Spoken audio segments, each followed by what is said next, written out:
안녕하세요. 여러분이 북한 길잡이 김흥광입니다. 애완경 860만 시대를 살고 있는 요즘 애완견 조련사들이 뜨는 직업입니다.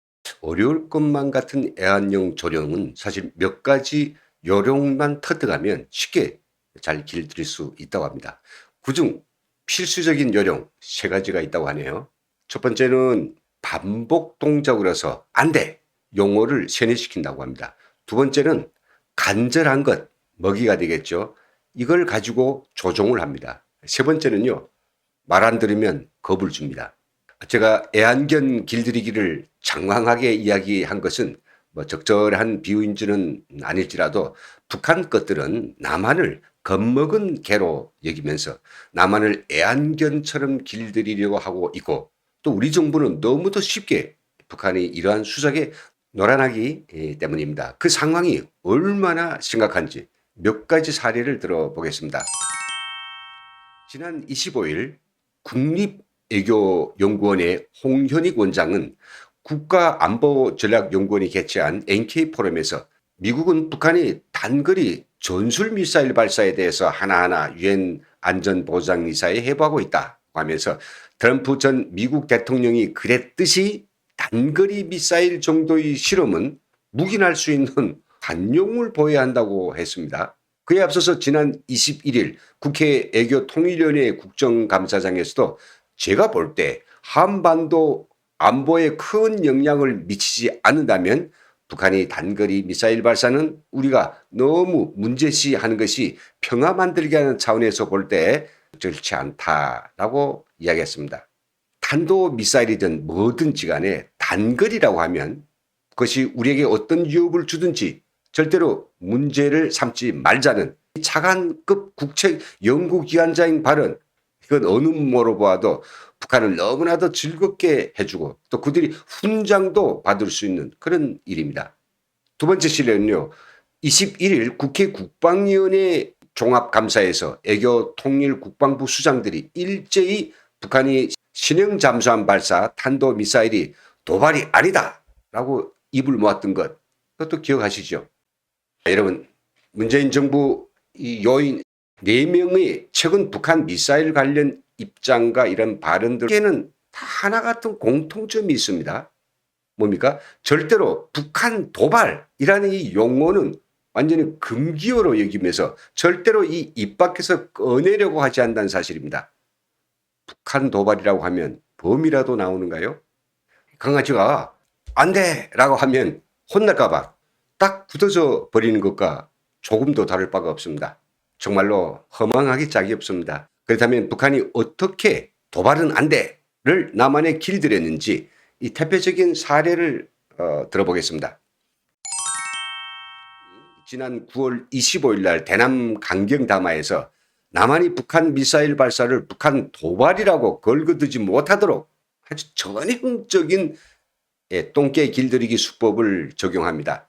김여정 담화문의 일부 이 내용만 인용해 보도록 하겠습니다. 남조선이 북한 관계 회복과 건전한 발전을 진정으로 원한다면 말 한마디를 해도 매사 숙고하며 올바른 선택을 해야 한다. 신뢰로 우리를 향해 함부로 도발이라는 막대묵은 평을 하지 말며 북남 간 설전을 유도하지 말아야 한다. 공정성과 서로에 대한 존중의 자세가 유지될 때만이 비로소 남북 사이에 원활한 소통이 이루어질 수 있을 것이고, 나아가 의 있는 종전이 때를 잃지 않고 선언되는 것은 물론 북남 공동 연락사무소의 재설치, 북남 순회상봉과 같은 관계 개선이 여러 문제들도 건설적인 논의를 거쳐 빠른 시일 내에 하나하나 의의 있게 보기 좋게 해결될 수 있다고 생각한다. 그러면서 이렇게 마감합니다. 앞으로 훈풍이 불어올지 폭풍이 몰아칠지 예단하지 않는다. 자, 이 김여정의 담화문의 내용을 보면 북한의 똥개 길들이기 수법, 우리 대한민국이 어떻게 적용하는지 딱 나타나지 않습니까? 애완견 길들이기 수법과 북한 이 발언 제가 딱 매칭해서 한번 분석해 드리겠습니다. 앞에서 애완견 길들이기 수법 세 가지를 이야기했죠. 첫째가 뭐였습니까? 안 돼! 라는 말을 강하게 세뇌시킨다 했습니다. 문장 보십시오. 여기서 김여정은 우리를 향해 함부로 도발이라는 막대 먹은 평을 하면서 북남 간 설전을 유도하지 말라. 이렇게 도발이라는 걸 쓰면 안 돼를 계속해서 이거 실현시키고 있습니다. 두 번째는 뭐인가? 간절한 것, 또 원하는 것, 이런 것들을 가지고 조종한다 했죠. 김여정 강경 발언문에서 너희들이 말 잘 들으면 북남 공동 연락사무소의 재설치, 북남 순회상봉 같은 관계 개선의 그런 길을 털 수 있다. 이게 두 가지가 남한이 얼마나 원하는 겁니까? 너희들 말 잘 들으면 이거 주고 안 들으면 우린 안 해. 이거 아니겠습니까? 세 번째는 말 안 들으면 겁을 준다. 김여정이 이야기합니다. 다시 한번 명백히 말하지만 이중 기준은 우리가 절대로 넘어가 줄 수 없다. 앞으로 훈풍이 불어올지 폭풍이 몰아칠지 예단하지 않는다.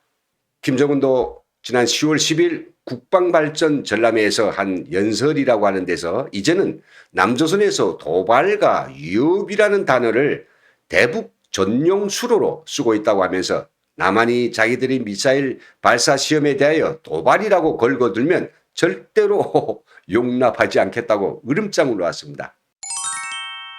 정부라면 원칙적이고 올고중 이런 대북관을 가지고 북한이 허튼 수작에 절대로 놀아나면 안 됩니다. 이중 기준 불가, 그리고 도발 안 돼, 강공에. 그래, 이중 기준 맞다. 그건 너희들이 핵과 미사일 이를 불법적으로 만들기 때문에 유엔과 국제사회가 준 엄격한 벌이야.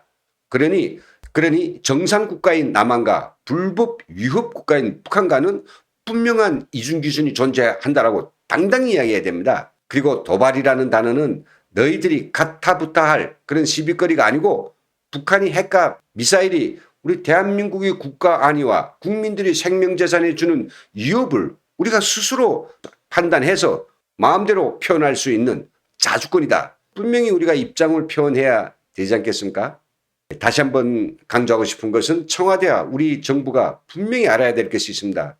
우리 정부가 북한에 자꾸 이런 작은 양보를 하고 있는데 이런 작은 양보는 북한 측엔 한국을 더 세게 밀어붙이면 뭔가 원하는 것을 얻을 수 있다는 잘못된 신호가 될 수 있다는 사실 명심하기 바랍니다. 또 북한을 상대할 때는 말과 행동을 번복하지 말고 일관성을 유지하는 것이 남북관계의 시금석이다. 이런 말씀으로 오늘 방송을 마치겠습니다. 함께해 주신 여러분 대단히 감사합니다.